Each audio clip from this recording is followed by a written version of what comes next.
Hi, I'm Dr. Cindy Dupuy. I have a PhD in learning disabilities and I do evaluation, a little bit of intervention and advocacy for families. And I'm also an adult with dyslexia and dysgraphia.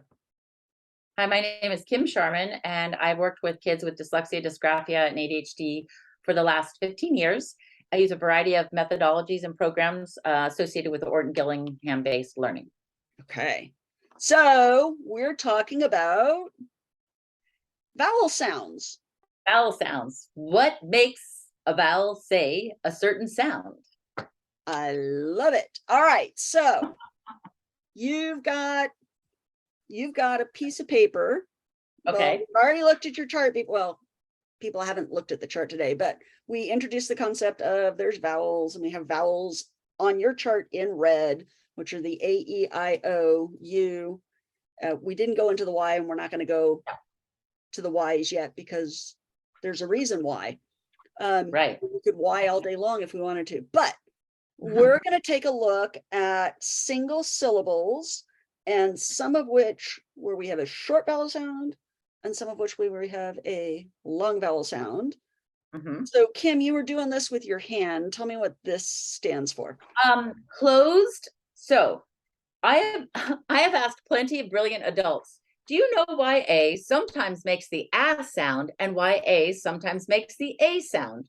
And people just learn to read sometimes and they have no idea why. I say it's important to understand why, because this is the science of reading. Every teacher should know it. Every kid should know it. I agree. So in order to differentiate when A makes the A sound versus A making the A sound, you have to learn something called open versus closed syllables. An open syllable ends in a vowel sound. Yay!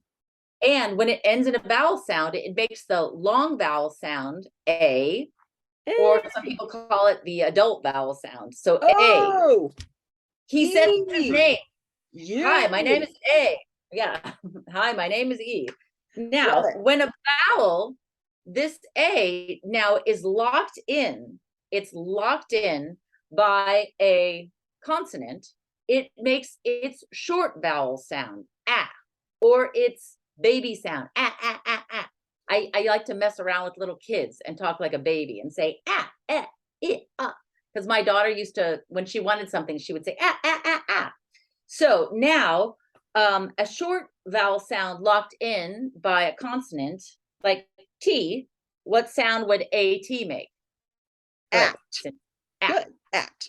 Okay. And we're going to use this as our closed sound for now. Okay. Locked in by consonant. Okay. If I say pay, is that going to be closed or open? Open. Why? Prove it. And prove it. Well, why does pay say pay? Why does A make the long vowel sound when you say pay? Well, I know because it doesn't have a consonant locking it in. That's right. Okay. And I happen to know what the syllable type is, but now let's talk about it. Let's show your examples. Okay. Ta-da! Okay, so open versus closed, and you can play games with your kids all day long. You don't even have to have them read anything. You can say it out loud. So Cindy, you're going to be the little kid.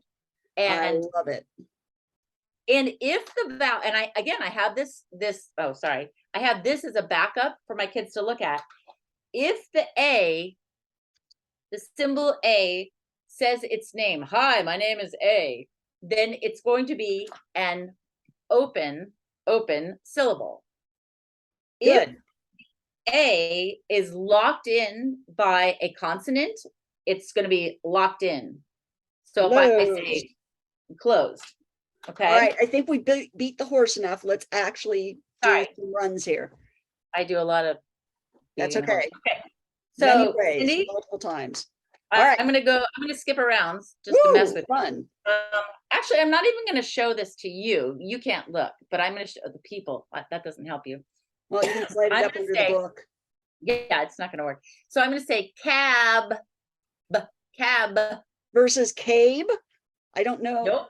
No, it's got to be cab. Cab. Is it open or is it closed? It's closed. Why? Prove it. But 'cause what it's is the a short sound vowel you, sound. but I want you to tell me, what is the sound you hear at the end of the B, syllable cab? b. Exactly. You just proved it to me that it is a locked in closed syllable. I'm going to Okay, give you the, does that make sense? yes. Okay. Po. Oh, po is a long sound because it's open and there's nothing locking it in. Okay. So po, it says its name. Hi, my name is O. Len. Well, I'm gonna play dyslexic on you and go lean. Ah, I Then I'm said, making another word, aren't I? yeah. So if I say, one of the things I'd like to say is a lot of times kids have trouble finding the vowel sound inside of the syllable or the word. So if you say l, n, what So, vowel, so sound do you hear? you love to do something with the vowels, don't you? Underline the vowels. Yeah. Actually, I do a lot of things with vowels. I highlight, I underline. Well, let's just underline it here because then it Okay. shows Where the vowel is where the located. vowel is, and then you would say consonant, vowel, consonant, or Mhm. consonant, vowel. And if I'm looking at it, I say, oh, N is a consonant, so then it's going to make the eh sound. So it's going to be len, len. Sometimes they get overwhelmed with all the letters, and so if I love this highlighter, it's my favorite one. It's the gel, and for some reason the brain loves green. So if I highlight it, they can see here. If I highlight po, again, I usually don't show them this paper first. At first, I play it just orally. They have to listen, but there's nothing after the highlighting here. Got it. But there is here, and so that highlighter really makes it. They really need to be able to differentiate it both auditorily, and they have to differentiate it in a written format too. So this is actually practice that we see in a variety of curriculum. So lots of, like in Explode the Code, they do activities like this. In the Wilson Rating System, they do activities like this. In Wired for Reading, they do activities like this. So there's lots of opportunities and lots of different curriculums to do that. But this is like a great homework activity or a great seat work activity. Would you agree, Kim? Yeah, and you'd be surprised. A lot of times, like kids will be taught. People expect the kids to see the pattern of cab, tab, and lab, but they don't. And Right. I feel like with dyslexic kids or any new kid learning our language, I have to be explicit. Right. And the more explicit and clear that I make it by highlighting and showing, oh, weird, something's coming after the A, it's a consonant. That's why this makes the ass sound.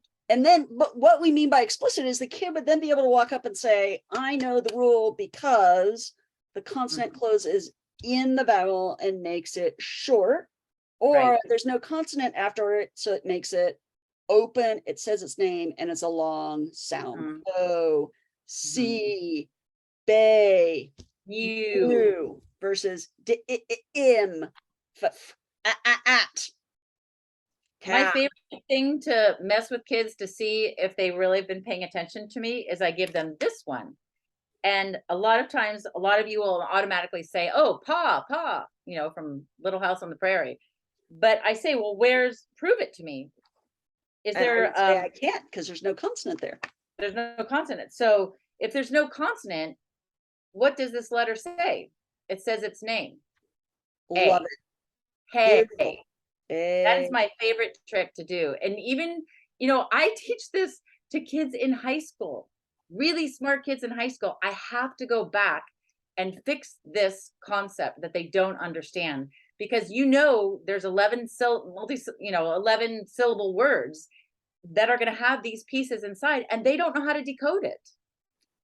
Well, let's not beat a dead horse because I think we've got it. Sorry. Flip your camera back. I love your passion as always. Okay. Sorry. That's okay. You can flip your camera back so we can say goodbye for another snack video. Bye. Okay. Bye. Bye.